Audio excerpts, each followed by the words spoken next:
ओम शांति। आइए सुनते हैं 1 अप्रैल 2024 के शिव बाबा की ज्ञान मुरली और ईश्वरीय महावाक्य। आज परमपिता परमात्मा शिव बाबा अपने मीठे बच्चों से कहते हैं, मेरे मीठे बच्चों, पहले भारत सतो प्रधान यानी सुंदर था, अब बहुत काला हो गया है। बाबा ने कहा, ये काम चिता पर बैठ सब जल कर भस्म हो गए हैं। इसीलिए बाप आकर सबको श्याम से सुंदर बनाते हैं। इसीलिए तुम्हें सिर्फ एक बाप का ही सिमरन करना है, अर्थात याद करना है, तभी नारायण योनि में तुम आओगे। रचयिता बाप आकर अपना परिचय देते हैं और साथ साथ बाप आदि मध्य अंत का राज भी समझाते हैं कि जिससे तुम आस्तिक बनते हो। तुम्हारा यह जीवन बच्चों देवताओं से भी उत्तम है, क्योंकि तुम अभी ईश्वरी संतान बने हो। पुरुषोत्तम संगम युग पर ही तुम्हारा जीवन हीरे जैसा बनता है। लक्ष्मी नारायण को हीरे जैसा जीवन है। इस ईश्वरी परिवार में बाप तुमको संभालते भी हैं इस ईश्वरी परिवार में बाप तुमको संभालते भी हैं, पढ़ाते भी हैं और फिर गुलगुल भी बनाते हैं। अभी सबका विनाश सामने खड़ा है, इसलिए तुम बच्चों को और कोई से भी विकारों से संबंध नहीं रखना है। तुम सब हमारे बच्चे हो, वर्षे के हकदार हो। यहाँ छोटे बड़े बूढ़े सबको हक है बाप से वर्षा लेने का।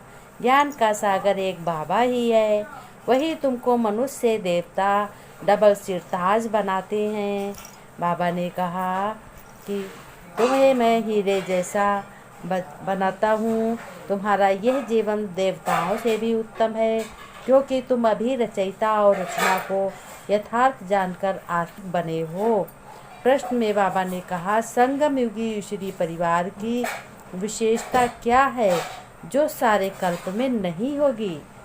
बाबा ने कहा, उत्तर में इसी समय स्वयं ईश्वर बाप बनकर तुम बच्चों को संभालते हैं, टीचर बनकर पढ़ाते हैं और सदगुरु बनकर तुम्हें गुलगुल यानी फूल बनाकर साथ ले जाते हैं। सतयुग में देवी परिवार होगा, लेकिन ऐसा ईश्वरी परिवार नहीं हो सकता। तुम बच्चे अभी बेहद के सन्यासी भी हो, राजयोगी भी हो, रजाई के लिए पढ़ रहे हो और राज ऋषि भी हो। बाबा ने कहा, तुम आत्माओं की पाठशाला, ये तो जरूर है। आत्मा शरीर बिगर कुछ नहीं कर सकती। जब कहा जाता है आत्माओं की पाठशाला, तो सबको समझना चाहिए, आत्मा शरीर बिगर तो समझ नहीं सकती। फिर कहना पड़ता है जीव आत्मा। अभी जीव आत्माओं की पाठशाला तो सभी बच्चे जानते हैं, इसलिए कहा जाता है ये है आत्माओं की पाठशाला। और परम पिता परमात्मा आकर पढ़ाते हैं। शिव बाबा ज्ञान सुनाते हैं। ब्रह्मा के द्वारा जिस्मानी पढ़ाई यह है रूहानी पढ़ाई, जो बेहद का बाप परम पिता परमात्मा सबको पढ़ाते। धारणा के लिए बाबा ने कहा, सारी दुनिया अब कर्ब दाखिल होनी है। देखो कितने एक्सीडेंट होते हैं, कितना विनाश हो रहा है, आत्माएं बराबर जा रही हैं, विनाश सामने है। इसलिए कोई से भी संबंध बड़े प्यार से अपने बाप को याद करो। श्याम से सुंदर, पतित से पावन बनने का ये पुरुषोत्तम संगम युग है। यही समय है उत्तम पुरुष बनने का। सदा इसी स्मृति में रह स्वयं को कौड़ी से हीरे जैसा अपने को बनाना है। वरदान में बाबा ने कहा, ज्ञान धन द्वारा प्रकृति के सब साधन प्राप्त करने वाले पद्मा पदम पति भव। ज्ञान धन स्थूल धन की प्राप्ति स्वतः कराता है। जहाँ ज्ञान धन है वहाँ प्रकृति स्वतः तुम्हारी दासी बन जाती है। ज्ञान धन से प्रकृति के सब साधन स्वतः प्राप्त हो जाते हैं। इसलिए ज्ञान धन सब धन का राजा है। जहाँ राजा है वहाँ सर्व पदार्थ स्वतः प्राप्त होते हैं। यह ज्ञान धन ही है।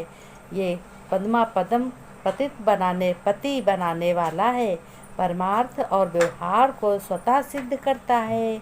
ज्ञान धन में इतनी शक्ति है, जो अनेक जन्मों के लिए राजाओं का राजा बना देती है। स्लोगन में बाबा ने कहा, कल्प कल्प का विजयी हूँ, यह रूहानी नशा इमर्ज हो तो मायाजीत बन जाओगे, सभी बन जाएंगे। बाबा ने नमस्ते की। बाबा ने सभी अपने मीठे बच्चों से नमस्ते की। हम रूहानी बच्चों को रूहानी बाप दादा की याद प्यार नमस्ते नमस्ते गुड मॉर्निंग बच्चों ने नमस्ते की। हम रूहानी बच्चों की रूहानी बाप दादा को नमस्ते नमस्ते गुड मॉर्निंग बाप